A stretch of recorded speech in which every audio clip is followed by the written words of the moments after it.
Hello my little family, আশা করি সকলে খুব ভালো আছো। আজকে তোমাদের কাছে নিয়ে এলাম একটা দারুণ জিনিস। দেখো, চকলেট বোকে। ফ্লাওয়ার বোকে তো অনেক শুনেছো, কিন্তু আমার তৈরি করা এই চকলেট বোকেটা তোমাদের কেমন লাগছে অবশ্যই জানিও।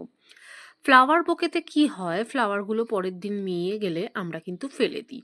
বাট চকলেট বোকে যদি তুমি দাও কাউকে, তাহলে সে তো ফেলে দেবে না, সে রেখে রেখে কিন্তু একটা একটা করে চকলেট খেতে পারবে। চকলেটও গিফট করা হলো এবং এক্সক্লুসিভ একটা গিফট তুমি করতে পারলে লোকজনকে। দেখো তো কেমন হয়েছে, নিশ্চয়ই তোমাদের ভালো লাগছে।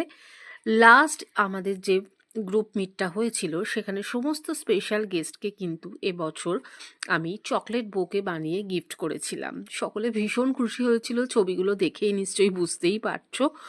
এরকম একটা এক্সক্লুসিভ গিফট আইডিয়া আমার কি করে মাথায় এলো, সেটা কিন্তু সকলেই জানতে চেয়েছিল। তো যাই হোক, তোমরাও যদি এই রকম ধরনের গিফট করতে চাও কাউকে, তাহলে অবশ্যই যোগাযোগ করো আমার সাথে।